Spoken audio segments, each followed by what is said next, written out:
Hi, everybody. Welcome back to the Talking About the Big Stuff podcast with Michael Cole. I'm Michael Cole. Last week's episode went long and was in kind of two different directions, so we split it into two podcasts. So last week's obviously is up, but also now this is going to be the second part of that conversation with Matthew Cravat.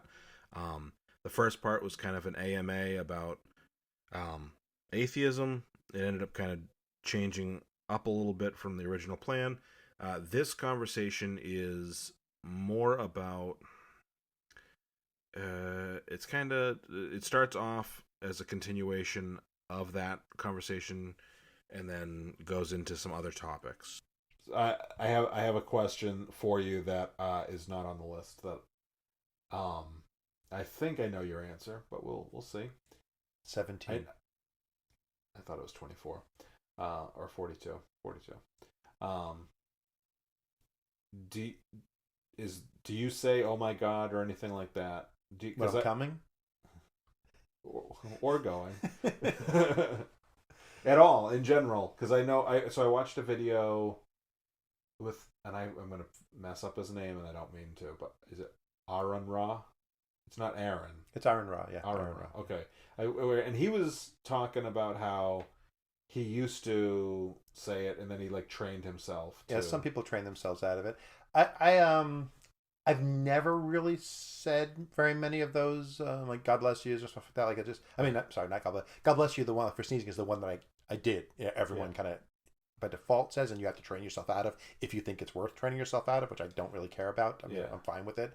Yeah, but like "Oh my gods" and stuff like that were never a big thing with me. And just a funny thing, like talking about moving down here and meeting more Baptists, and I grew up in New York, and to me Christian meant Catholic. Like that's what I knew. There were other things, but Catholic is what I knew. All my friends were Italian, a couple Irish guys, and and Jews, of course. But when I came in here, I was talking with a fraternity brother and we were having some real talk about religion and about culture and stuff like that. They were more as much amazed at me as a New Yorker as a Jew, frankly, and whatever. And they would one guy said to me, Jay, the snake, said to me, so Matthew, did you say GD?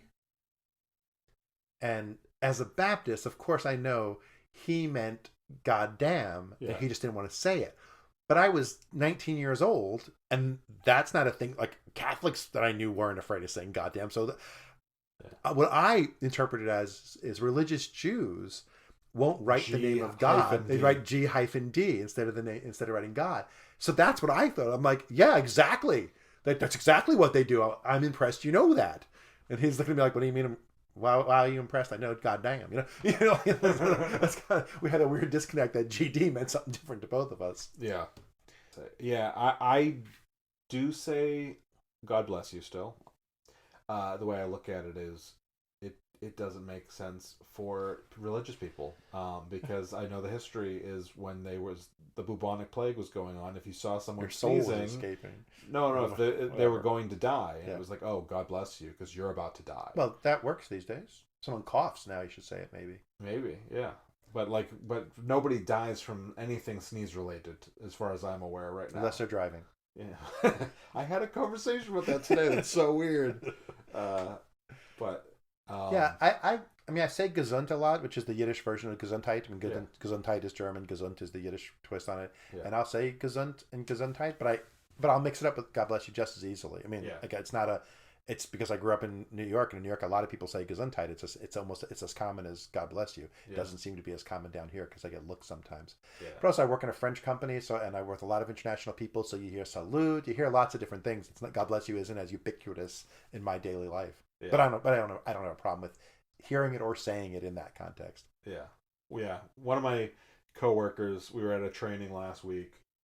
I was sneezing during the thing, and he was making hard eye contact and being aggressive, going, God bless you, Michael. It was so funny. And I was like, that doesn't bother me. And actually, so we were ordering pizza for one of the things, and someone was like, oh, we should get mellow mushroom. And I said, if we get mellow mushroom, I'm going to go home because I can't eat mellow mushroom because there's something in it that makes me sick every time I eat it. And another coworker who knows that I'm an atheist goes, they probably put holy water in the dough, and I was I'm like, not a vampire. yeah.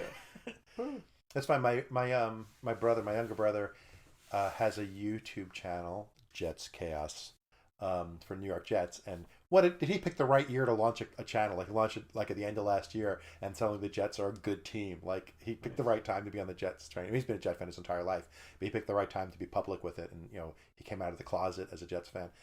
He live streams all the time. And the other day he said, "God willing." Something something, and then he goes, which is a weird thing to say because I'm an atheist. Yeah. And I'm like, oh, he may have just lost some listeners. I say God willing sometimes, or God forbid. I say a ton. Yeah, I mean, and the Jewish version of God forbid is like if God should forbid is usually how Jews, older Jews would say, and it's just like it's part of the culture to say that, saying God forbid or God, is it's same as like if you say knock on wood, it doesn't mean I'm really going to turn around and knock on wood because I think it does something. Yeah. But for the viewers at home, I just knocked on my own forehead as if it were wood. Yeah. The one thing that I've trained I haven't fully trained myself out of, but so a lot of times, so Sarah said, "Oh my God," in front of one of her friends' very small child several years ago. He was probably like 3 or 4 years old, and he said, "Don't say that." And I don't like being told language. Like, I don't like being corrected with language. And I know it wasn't even me, but I was just like, ah. And every time, and I've heard my mom used to do it to people when we were kids. She used to do it to other people. And she told my sister's boyfriend one time, he said, "Jesus fucking Christ." And my mom goes, "You better be praying." But I just don't, I was like, ugh, what the hell? And so See, you say what the hell? Same thing. Yeah. What the fictional location? So my go-to comeback and of course since I came up with it, nobody has said it. So nobody's corrected my oh my gods, but it was going to be, no, I'm talking about my God. I'm talking about my God, not yours. And so now, and then at some point, my brain morphed it into, and this I do 50-50, I would say. If I say oh my God, 50% of the time will be, oh your God. Oh no. I'll say oh my God. But if Sarah says, "Oh my God," I'll say, "Oh your God, what?" My wife has taken to Malavi has taken to just in case we know which one I'm talking about. In typing, like instead of OMG, she writes OFSM, OMFSM. Oh my flying spaghetti monster. Oh. It's a lot of typing for OMG, but it gives her a giggle while she types it. Nice. Yeah. Yeah, that's a good one. I lost my train of thought. I think we should normalize OMB for Oh My Baphomet. Yeah. Yeah. I am surprised. I mean, here's the other thing I've started to learn as I've been getting more into, as I'm paying more attention to a lot of atheist stuff on YouTube and scathing and all those other things that are pointing out some more of the religious zealotry in the United States. I'm starting to realize how little the people that I interact with know about a lot of the crazier stuff. Like there really are more normal and middle of the road, basic, and so like I've never heard anybody talking about like the stories about like we hear about the Church of Satan is doing this, and we hear about those stories, people complaining.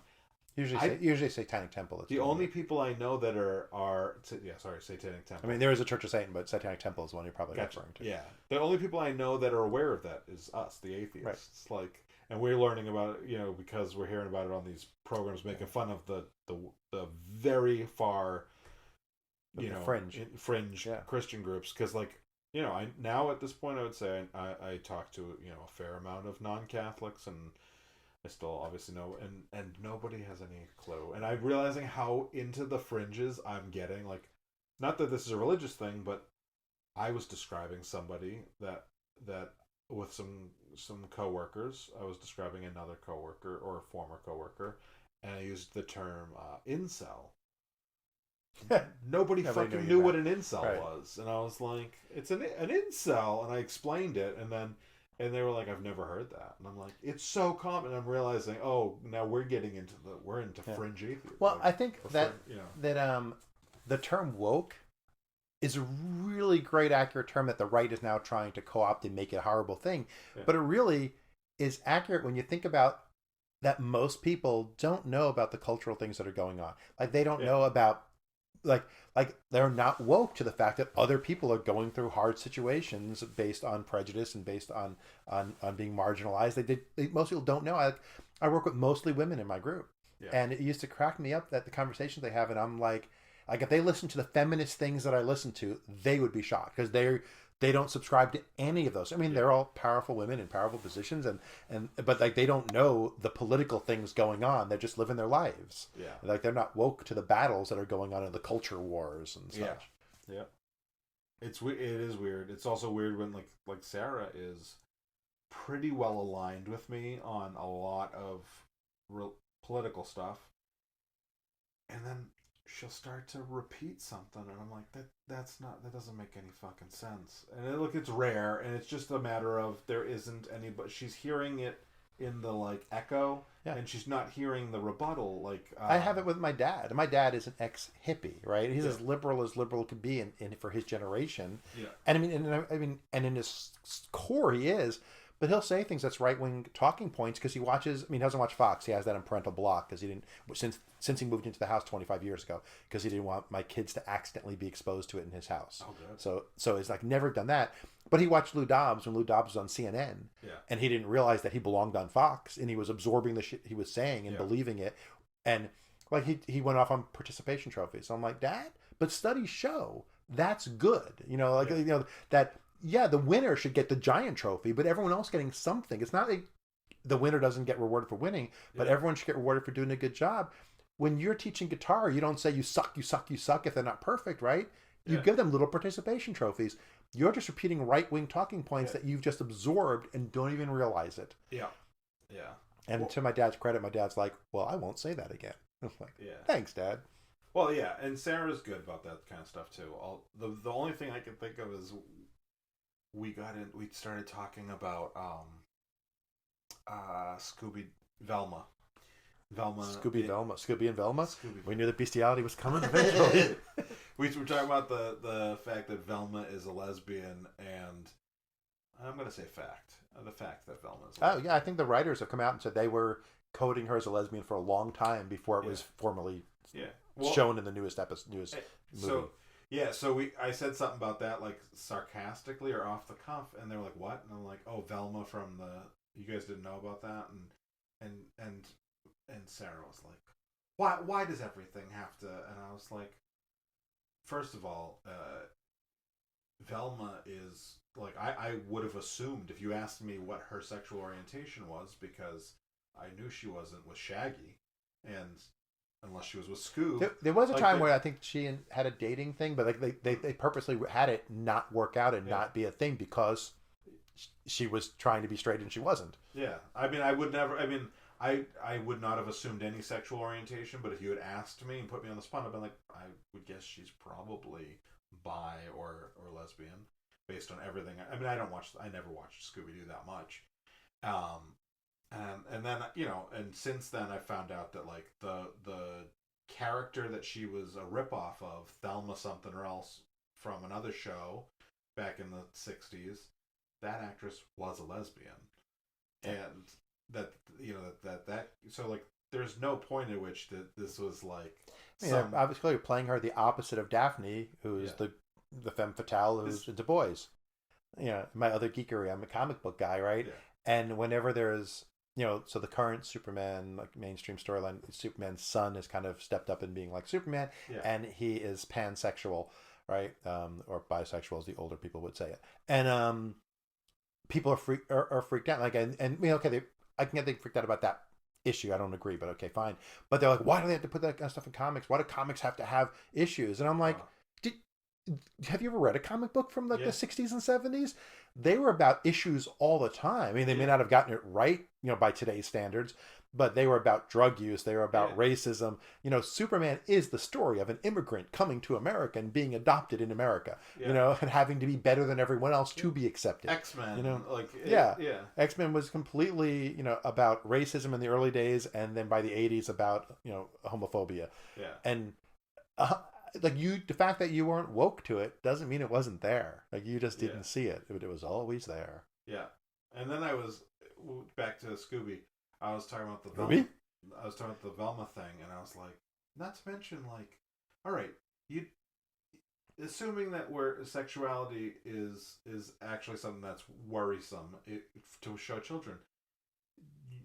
Why wouldn't the people who are upset about that be more concerned about the fact that the show has, if not an atheist message, it has skeptical leaning. Well, the original, like in the original series was clearly everything was Yeah. Mr. Smithers, but in the later ones, like there was the show The 13 Ghosts of Scooby-Doo, where they actually fought supernatural beings. Oh, okay. So yeah, they've gone back and forth. Like the later generations of writers didn't get the point of the original Scooby-Doo, and they screwed it up. Yeah. Like in the Scrappy days, they fought actual ghosts all the time. It was always, if you were skeptical, you would come to an anti-capitalist message in like the originals. Like it was always some land deal, like the dude who owned the water park. Yeah, the guy trying to like scare out people so that he could. It would have worked too. Yeah, but yeah. She's gonna be really irritated that I Yeah. brought that topic up on. But the other side that's interesting to me is that people wouldn't get upset if Daphne and Fred kissed. If there's a heterosexual couple, that's fine. But when it's a homosexual couple and it's why do they got to bring that in? Like why do you have to have two women who are married? Are you okay with a man and woman being married in the show? Because it's the same thing. There's no different. Like you've normalized the normalized version so much that you don't notice that, but when it's done slightly different, suddenly you notice it's happening. It's like that. Again, it goes back to being woke, right? You're not even aware that you have that bias, that when you see what you consider normal, you don't notice it even exists. I'm not going to defend him, but do you know who Steven Crowder is? No, I know the name. Good for you. I know the name, but He's I don't terrible. know who he is. He's fucking terrible, and he is very often one of the wrongest people on the right. I will say that he probably came up with the only the closest to a coherent point that you could make on this, which is when you point out your argument, he came up with the only possible counter argument, which I do disagree with, but I think that it is the best possible argument if you had to take the other side. And he said, kids don't think about it because it's what we've always seen, so they don't ask questions about it. Whereas they do ask questions when they see two boys or two girls together. Right, but it's not a good reason. Yeah, but it's accurate. But it's like, well, you know what? Yeah. If we put it in fiction more, then they won't ask those questions because they'll see it all the time. No. Like he's describing the actual problem that we have. That's not a reason to keep it that way. That's the problem, that our fiction is too whitewashed. Right. Yeah. I just think it's funny because he came up it literally is the only possible argument I could see having any kind of standing. Yeah. Like usually when someone makes an argument, I'm like, that's so unbelievably dumb that I don't even know how to argue against that. Right. Your argument against that is good, but and the other argument is, are you afraid your child's going to ask you a question? And you can just say, yes, sometimes men love men, sometimes women love women. Like it's not a hard answer. And kids, I don't think any kid would argue back against that once they hear that as an answer. They're like, oh. Yeah. Daniel Tosh had this bit back. It was right after Prop 8 or whatever it was, which was 15 years ago. Something like that. Don't make me feel old. Yeah, well, I mean, but it feels like yesterday. Yeah. He had this bit where he said that the most convincing argument, and this was the ad that they made, basically, he summed it up in more blunt terms, and he said it was a kid coming and asking why asking their mom or dad why they saw two men kissing or whatever, and he goes are we gonna actually have to fucking talk to our kids? And he's like, that's basically what the argument came down to, and it worked for a little while. Yeah it's crazy. All right, we're at over an hour. Is there another question? Are we done with the questions? There one was you were saving. there was the one that we were saving, which I'm full of anticipation. yeah. Is it good to have faith? We kind of talked about that a little bit last time. Like, I think it goes back to defining the word faith. Is it good to believe things that all evidence says no to? yeah. No, it's not. Is it good to be willing to extrapolate based on evidence that you have and have confidence that something will go, or hope that things will go well? Sure.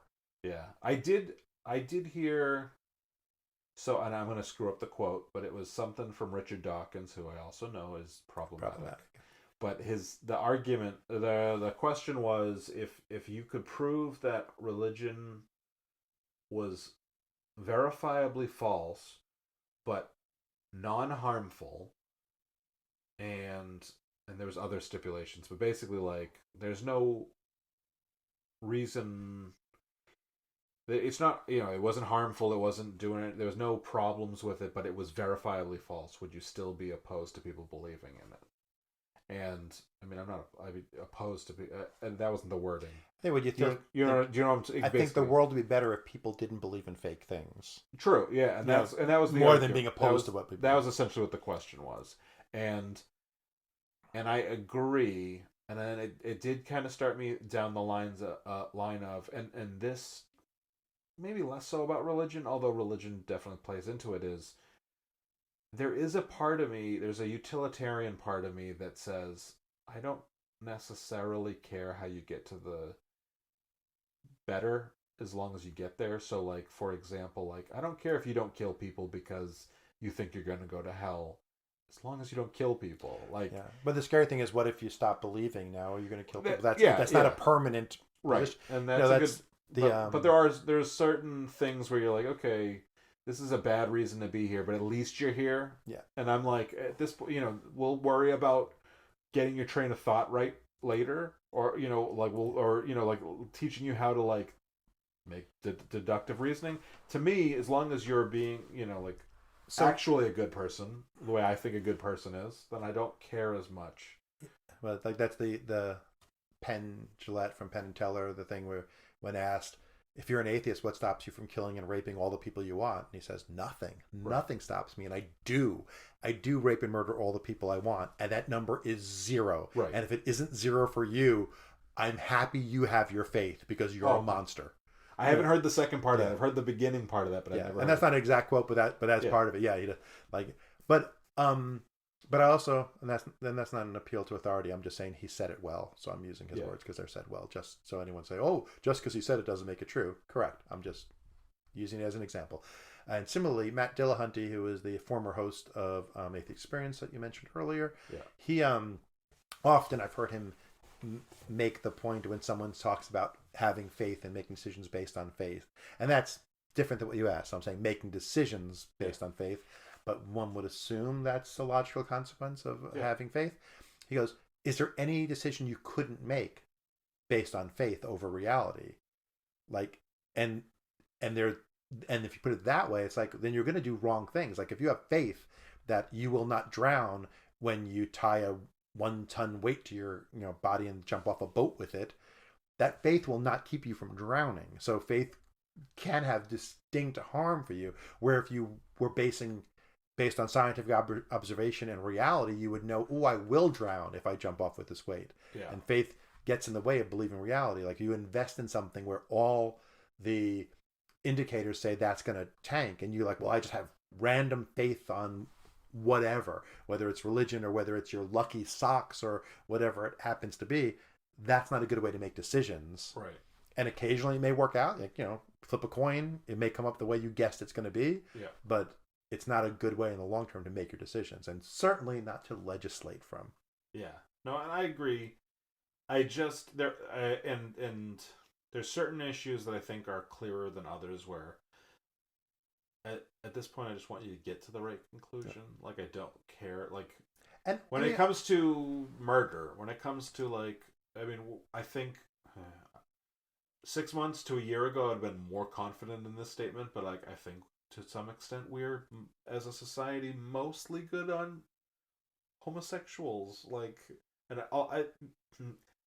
that's But people have been drag kicking and screaming to get yeah. to mostly good. Right, right, and I think we need to, we can always improve in most ways, if not every way. But I think like we're at a place where I'm mostly happy with the result, and part of that's probably because I'm a white cis straight guy, and it doesn't. I haven't had any negative effects, so I'm sure there's part of that. But I also think we have made fairly big strides. Like Jon Stewart was. Did you see any of Jon Stewart's thing this past week? No. Jon Stewart. I saw one little clip, but I don't. Yeah. Not on this topic. So he did a thing about on his show. He did a thing about learning about trans life and how it affects people, and how all the trans issues affect people. And he, in his intro, he showed a picture. He didn't show the clip, but he said like something about making shitty lazy jokes or something, and he goes, that's my wheelhouse, and I'm sorry that I did that. And so you look at it, and the picture is probably from 2005 at the latest, or at the earliest. And so you're like, in 15 years, we've moved a decent amount on. I mean, we've moved a long way. Like, those of us who are moving have moved a long way. Because, like, I think 15 years ago, I know that, trans people have existed forever, but I didn't know any 15 years ago, and they were much more closeted, yeah. Right, and if you saw somebody that was clearly trans, like there, you'd see somebody giggling 3 feet behind them, and so I think there's a lot of ways in which society has come a long way, even if some people don't want to. Well, and when you look at it, especially compared to when you look at how we've handled the LGBTQ as a whole compared to race as a whole. Like, race has been trudging super slow. We started earlier dealing with it, and I would say that we're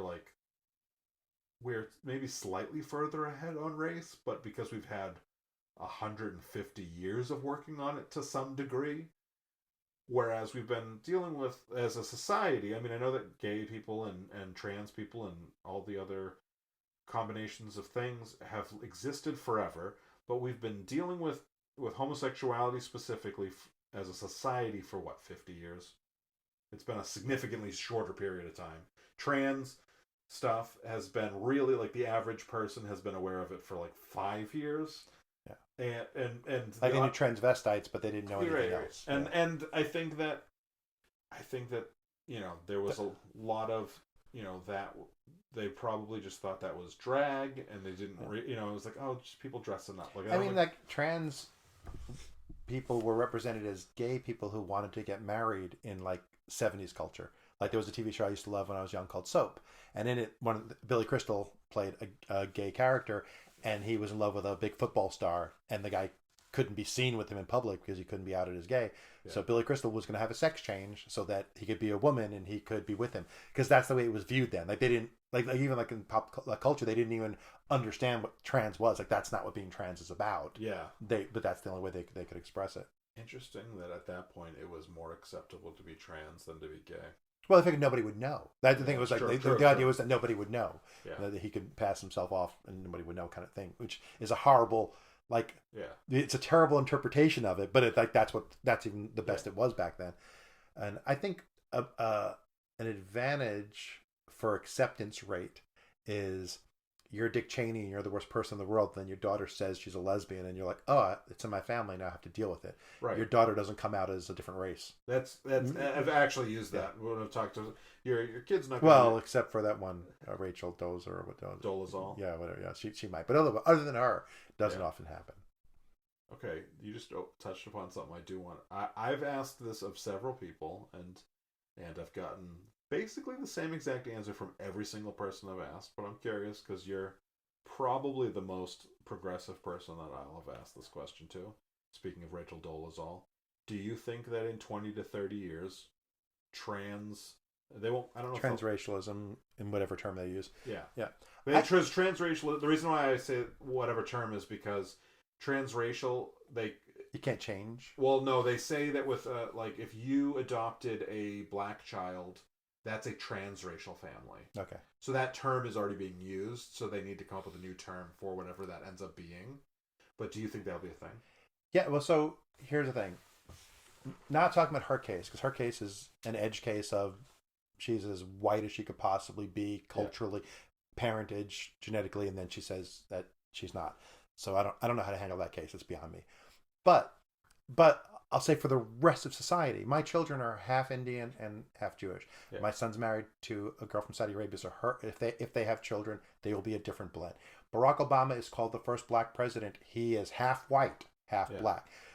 Most of America, maybe not most, but much of America is blended races, right? And it can go back generations. So we, I think, incredibly foolishly, with no basis in reality, race is a completely a social construct. Right. Like, and genetically, I've heard a scientist on a podcast talking about there's more genetic differences between some different tribes in Africa than there are between some of those tribes and white people in Europe. Right. Like, and just because they have black skin, we say they're the same race.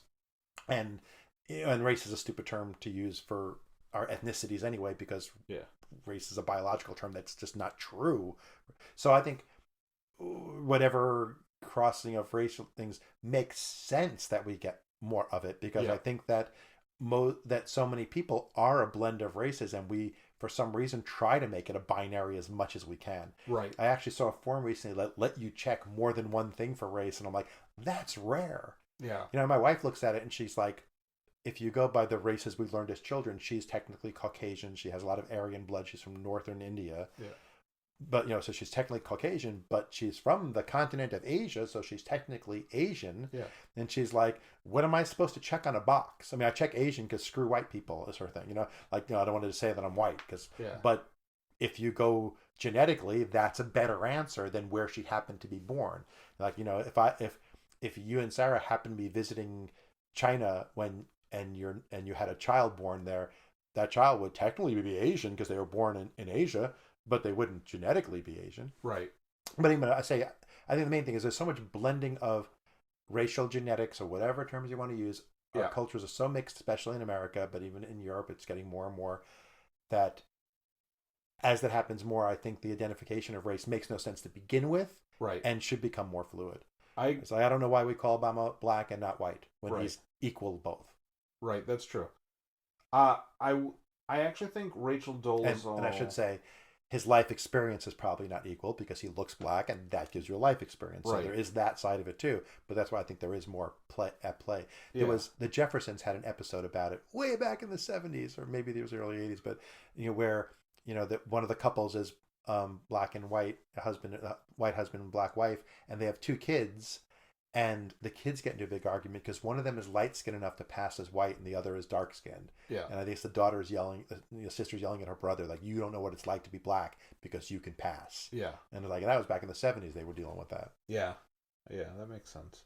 I think I agree with all the points you just made, but with Rachel Dolezal, and she is the edge case because she's the only one I've heard of. I guess there's other people that have similar situations, but I think that, and I've learned a lot about the science behind transgender identities since I started making this. Yeah, I mean, you can do brain scans. Questioning, you can see it, right? Yeah. And there's a lot of that there's a lot more hard science for transgenderism than I understood when I heard about Rachel Dolezal and started understanding this. But at that point, all I understood was gender is a social construct and race is a social construct, and there are these biological markers, but they're not, there's not much there that actually defines it. And so my thought at that point in time, if you look at Rachel Dolezal, I believe her husband was black and her children were black, and she was in a black community, and she worked for the NAACP, which is what the story was. She was the head of her local NAACP. And she was doing good work. So it wasn't like She wasn't like the guy who was converted into Judaism that was the dentist from Seinfeld. I want to tell Jewish jokes. It was not that. It didn't seem like she was trying to get the privilege. It was like, this is my community. I'm trying to help my community, and maybe. And I just always wonder whenever she comes up specifically, I wonder like, are we in 20 years, in 30 years, going to be like, oh, we shit on this woman, and we shouldn't have. Yeah, and I know that possible. A big reason why people like I've had everybody. You're the first person who's kind of sided closer to where I think about it than, and I'm open to learning because I don't think that I know. That's why I ask.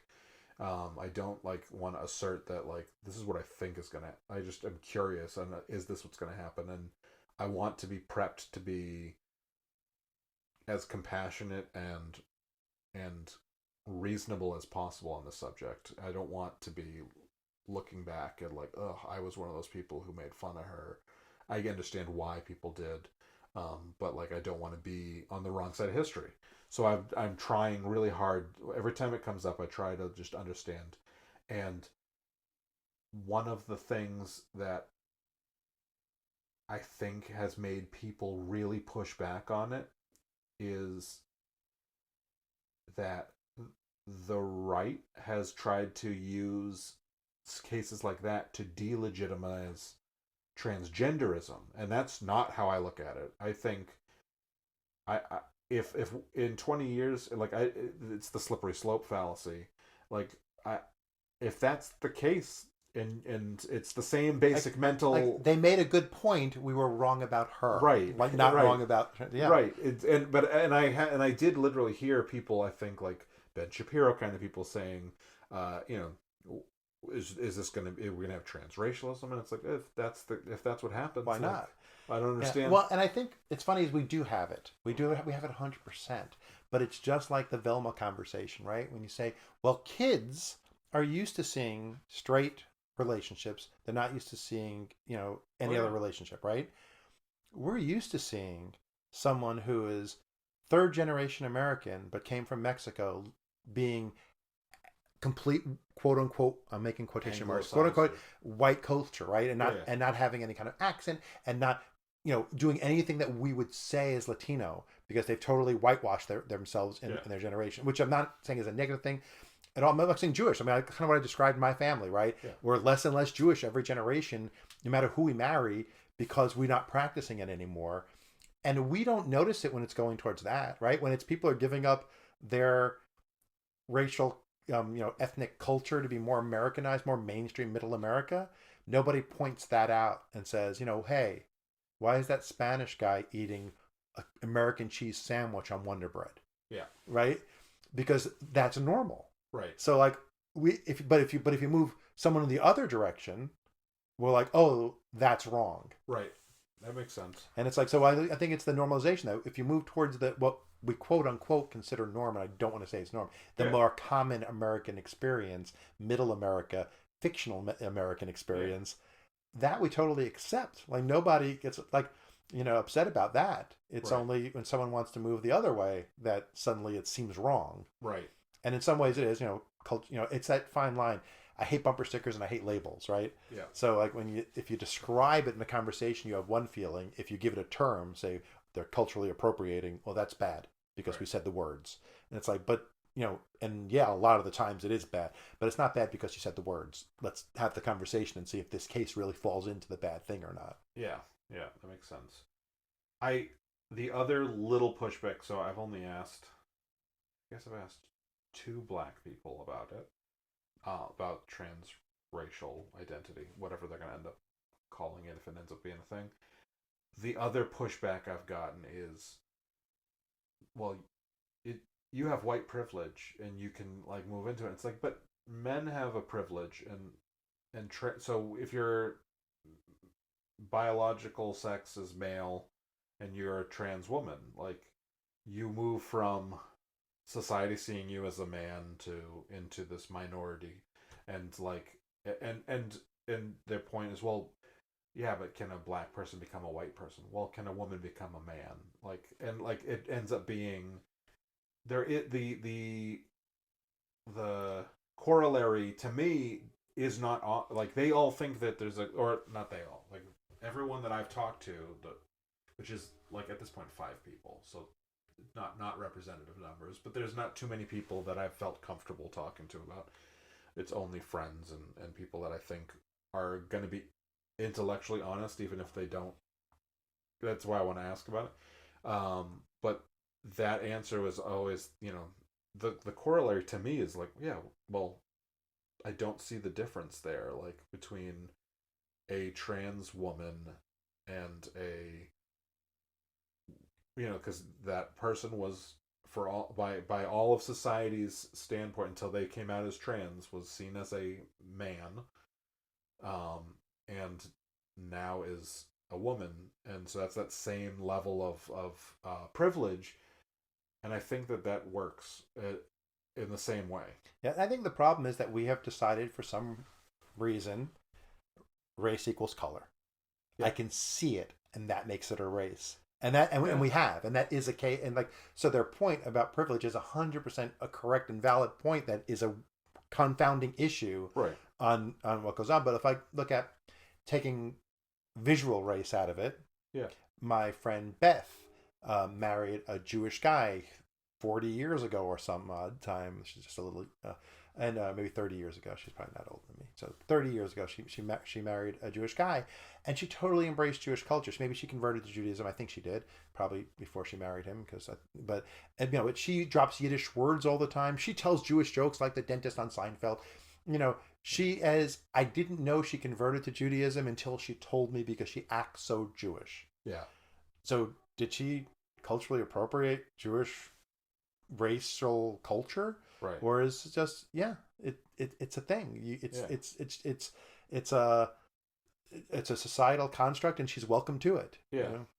But I think when you look because you can't tell by looking at her the way you can with a black person. And right. Like Rachel, if her husband was black and her culture is black, I mean, but Eminem acts, culturally as black as anyone, we say racially, and I'm doing so many air quotes because I don't like the words I'm using. Yeah, well, there's no good language for what we're talking about. So like, there at this point in time, we can't qualify everything, and so I understand, and hopefully you listeners will understand we are not trying to be dicks. I know that there's been a couple of podcast episodes that I've done where I'm like trying to be honest and talk about something, and then in lack of clarification, I worry that, like I talked about, I forget what it was. I'm pretty sure it ended up being trans issues on another episode, because it's something that I'm really interested in, because I mean, we have one side yelling at us about it, and so like I've wanting to learn, and because like I never understood the harm in it. So like I'm trying to learn, and so I'm trying to be informed on question. It. What the things that the white nationalists the white Christian nationalists get upset at, the far right gets upset at. What is the harm is a really good question, because I don't know. For 90% of the things they get mad about, I don't know what the harm is. Yeah. Someone else is doing something I don't do. It's wrong. I don't understand that. Yeah, I mean, I have to fight that instinct in myself, not on real issues. Quotation. Pineapple and pizza, though. That's what I'm talking. That's what I was just about to say. And I don't have a problem with pineapple and pizza, but there are lots of things where, like, if you want, like, every single time we make pasta, I say, because Sarah doesn't want sauce mixed in with her pasta. She just wants the pasta, and then she'll put a little dollop on the top. And I'm like, why? You have just dry ass pasta. Why does it bother me? There's a little bit of legitimacy there, but like for the it seems wrong, and it bothers me for no good fucking reason. But would it bother you to know your neighbors do it that way, or is it because it's it's because I will eat more of the pasta, and I don't want it to have sat there and dried out and right. I mean, that is affecting you. Right. Are you upset that other people don't know how to make pasta, or that you have to eat pasta that's not made properly? No, there that in that example, there is like some. That's why I said there is some legitimacy, but there are other examples I can't think of off the top of my head where I am wrong, and it bothers me, and I just have to be like, why? Why the fuck does it bother you? What does it matter to you? But pineapple pizza is a great example for a lot of people. Like, I do not like pineapple on pizza because it's not a taste thing that I think goes well for me. There was plenty of times my wife and daughter split up Hawaiian pizza, as they call it, even though it's really Canadian pizza. And even though we don't do it right anymore because we stopped using Canadian bacon, which is the original way they did it, and we just use ham. So it's really even weirder now. But my wife likes that taste. And fine, we ordered 2 medium-sized pizzas instead of 1 large. That's fine. But I'm just saying, like, I get the impulse to some extent because Hawaii is a state. Sorry. Yeah, because there are things that bother me, and I have to like literally think it doesn't make sense. Like, I literally can't think of a good example, but there are so many. I'm like such a crotchety old shakes his fist at the clouds kind of person in my brain chemistry, and I have to like be like, why do you care? Why do you care that guy's name is Chase? And Chase is a frat boy date rapist name. I had a fraternity brother's last name was Chase, and he did not rape anyone. I just came up with the first. He serves us faithfully in the armed services. He's a pilot. He's an Air Force pilot. I was thinking of Chase from Paw Patrol because he's a rapist. He's the cop, right? I don't know. My youngest is 20. I don't watch Paw Patrol. Yeah. Anyway, we should wrap up because I think Sarah and Logan are in the driveway waiting to come in. Let's go out the back door. Yeah. So anyway, let's wrap up. I think this will end up being 2 episodes because we've been going for an hour and a half and we kind of changed topics. I'm happy with that. So either half it ends up on the floor or it's 2 episodes. Yeah. No, there's a lot of good. There's very little that's gonna be left out. I guess we can leave out the bestiality stuff now that we'll just leave these jokes in so that people won't know if we actually had a conversation about bestiality or not. Yeah, the conversation about it, not when the dog came in the room. Got it. Yeah. I guess nothing else serious to plug right now. Also, if you're interested in some of these topics and stuff, besides all the wonderful resources on the interwebs, if you search Triangle Free Thought Society on YouTube, or go to our website and click on the icon for YouTube at the top to get to our YouTube channel. A lot of our program meetings are recorded, and especially since they've been virtual on Zoom, it's been easy to record some. And when we have permission of our speakers, we put them up there so you can hear some talks on some of the atheist topics as well. I highly recommend the one we did with in the beginning of this year, I think January of this year, on the 10 commitments of humanism. Yeah. There you go. Nice. You just said one of the things that drives me crazy that shouldn't drive me crazy. Interwebs. It's a joke. It's from The Simpsons. Everyone uses it. I don't know it's from The Simpsons. Is it from The Simpsons? It might be. I don't watch The Simpsons, but so it's so ubiquitous that I just do it. Someone who works in digital marketing. Yeah. I like to make fun of people who say things wrong. I always say the Facebooks, the YouTubes, sports balls. I don't do that one because it's overplayed. But yeah. No, and as soon as you said it, I was like, this is a good example. It wasn't like I was excited about it, but because see the humor in it for me as someone who used to be an editor, the World Wide Web is a proper noun because there's only one of them. It's the web. So saying interwebs plural is ironically funny because it can't be an interweb. There's only one. Nice. There's an interstate highway in Hawaii. It's a state. Yeah. Yeah. All right. We will. I will be back next week, which at this point is actually 2 weeks from now because this is going to be 2 episodes. But if you liked this episode, go back and check out the first episode with Matthew, and hey, check out every episode because downloads are good for me. And subscribe, give us a good review. You can email me at talkingaboutthebigstuff@gmail.com. I have yet to get a single email on that. So if you have questions, topic, subject ideas, if you potentially want to be a guest, it depends on who you are. I have to either vet you or know you. But any of those things, if you want to, just questions for the next time we do any kind of Ask Me Anything, email me at talkingaboutthebigstuff@gmail.com. And I will talk to you all next week.